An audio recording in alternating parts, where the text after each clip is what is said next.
guess it started before I'd even been approached about it. I read the book in 2002 when it came out, and I was just a regular punter. I was just reading, and I loved the book.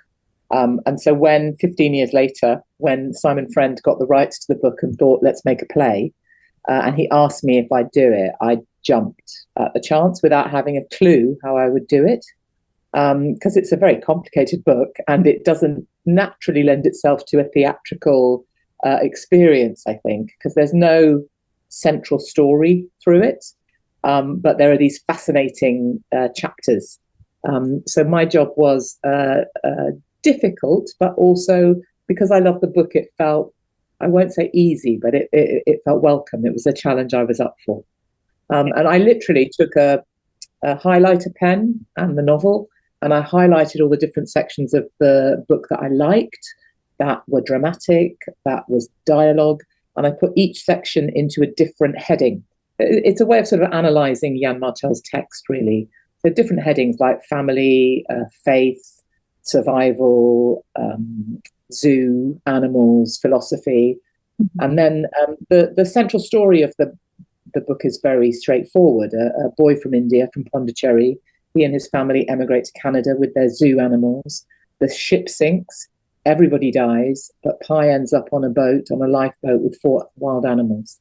And he survives 227 days at sea and lives to tell the tale in Mexico. So that's the basic spine of the story. And I used all these different elements that I had broken down from the novel to fill the needs of the characters. So that's how it began.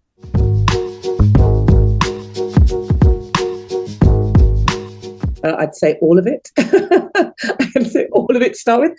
I guess the 2 major sections would be the conversation with the animals. So the animals, obviously, they don't speak in the way that we're used to on the stage. So you have to make them speak. You have to have a conversation with them because they have personalities, they have needs, they want desires, they have obstacles, they cause trouble, we cause them trouble, and that has to be written into the script in some way.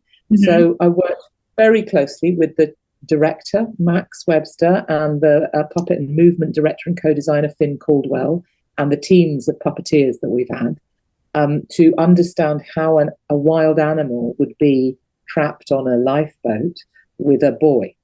Right. What would stop that wild animal eating that boy, and how would the boy survive, and the dialogue between them. And it's very nuanced, actually. It's very nuanced and detailed, but it's not conversation. It's conversation from the human, and it's a different type of conversation from the animal. And then the other challenge in the play is that it deals a lot with faith.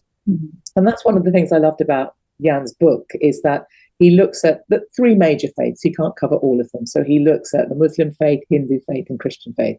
And there are representatives of those faiths in the book. And it's quite funny. And it's not laughing at the faith. It's laughing at the individuals who are sort of elevating themselves because of their faith. And that, I really liked that, because I thought in this world where we're so conflicted and faith caused so much war and anger, here is a version where all the faiths are actually linked, but it's the personalities that you can laugh at. And so that actually, religion on stage is a bit tricky, because you don't want to start giving a sermon or making the character boring. So that was a delicate balance to find.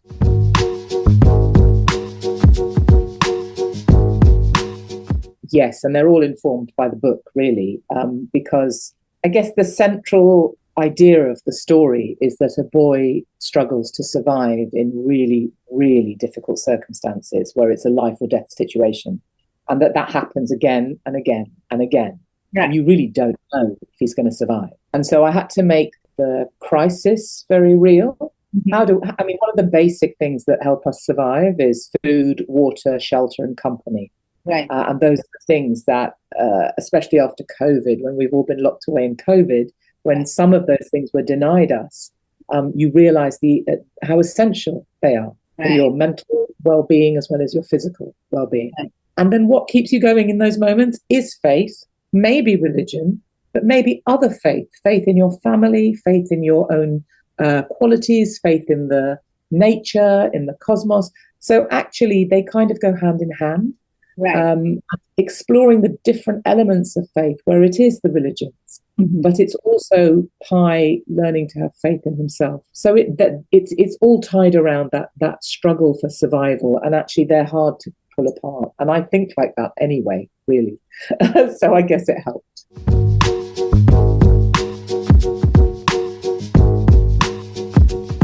It's a very lonely job writing a play, because you're on your own with your paper and pen or your computer, and you're making a map for everybody else who comes on board. Everyone, from the producer to the actor to the director to the designer to the audience. You are the map maker, and so it's quite a lonely thing to start with. And any trouble that comes up, any problem that doesn't work, where everyone goes, "Well, that doesn't work," you're the only one who can solve it, really, with everybody's ideas, but it's your voice that has to tell that story. So when everybody comes on board, I always liken writing a play to building a ship, because it needs to be watertight, it needs to be solid. If somebody pulls the rudder or the sail in too rough a manner, it needs to hold. So once you kind of have done the groundwork of the story, and you know what all the characters are, what they're trying to say, what they want, what's frustrating them, what's difficult, how they fail, how they succeed. We feel the joy, we feel the sadness. All of those things are written into the script. Everybody comes on board and starts pulling at it. And it's a necessary part of the process. It's really important. It's often really exciting. But it can be quite stressful as well as the writer, because you're thinking, oh, I don't know how to solve that bit. I don't know. But it needs to be watertight. So the actors would come in. I'm an actor as well. So when the actors would say, I don't understand why this character says this, would it be better a little bit like that? I will always listen to the actors, because their instincts are telling them, this feels uncomfortable in my shoes. This is feeling uncomfortable. And actually, it's key that the actor feels very comfortable with what they're saying. So even if I don't take their note, I will change the line usually, because it's just to suit the fact that it doesn't feel right. With all the design and the direction, I mean, that is just these A-game creatives are on this show. I mean, absolutely top of their game. And each of them came in with their interpretation of the map, which enhanced and made it more and more and more. So it was really thrilling.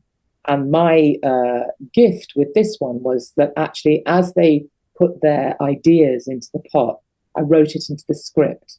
So that actually, if the design suddenly produced, some fish swimming in the sea, I could write the dialogue to suit the fact that the fish were traveling in this certain way to match what was being given from the movement and the design and the video projection and the sound. You know, there's so many elements in the show, and it looks effortless, but it's full of effort. And the thrilling bit of seeing it was the first preview. Was it a preview? It was a dress rehearsal.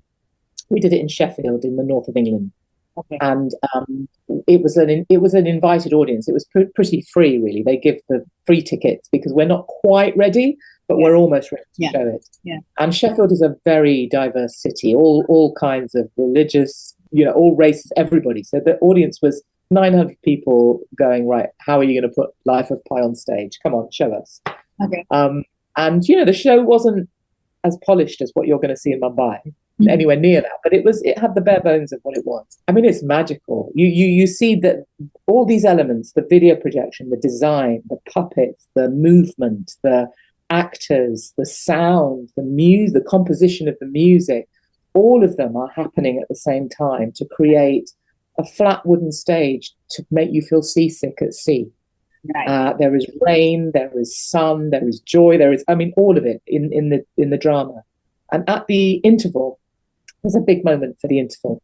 And there's the big moment, and the lights went off. And there was literally a gasp in our first audience. And everyone started talking, going, oh my God, oh my God, oh my God. And then at the end of the show, everyone was on their feet before we'd even finished, really. It was standing ovation, and we got that every single night. So you're exhausted. It is. You've kind of gone through this process that is absolutely exhausting, where everybody's trying to break the boat in order to make it better. And then it worked. So I can't describe it.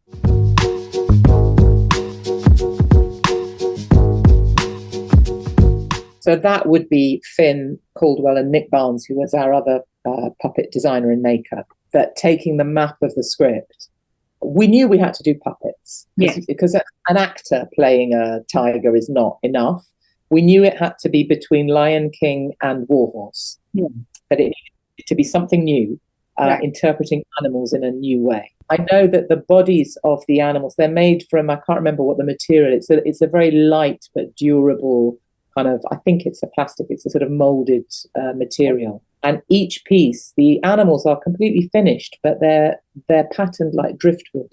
So they're patterned like what you would find from a shipwreck, bits of wood floating in the sea. So they're beautiful pieces of work, these. Okay. But what was really key was that you would think they were real. So that even though you can see there are puppeteers inhabiting, there's 3 in Richard Parker. There's, I think there's 3 there's 3 in Orange Juice, the orangutan. You know, each one, the hyena is 2 puppeteers. Okay. So they're inhabited by people. Yes. But you won't see people because you actually, the reality of how these animals behave. Yann Martel said they have to be scary. They have to be wild and they have to be dangerous. Yes. And that was really key because it was quite tempting to go, oh, we'll just stroke the tiger, we'll just hold hands with the orangutan, you know, why not? Yeah. But actually the animals could kill you. If you go near them, they will kill you. Right. If you devalue the danger of the animal, yes, then the story kind of just becomes a children's story. Yeah. And it isn't. It's a story for children. It's quite a visceral story if kids can, you know, I don't know what the age limit, I think it's 10 or 8 and up. Different countries say different things. So it is a story for children, but it's not a children's story. Right. And so that danger of the animals, but they are beautiful. And then they are inhabited by, you know, 3 actors who are all in tandem, breathing together, making a tiger is a beautiful but really powerful. Subscribe to Midday India. Get direct notifications on all our videos by clicking on the bell icon.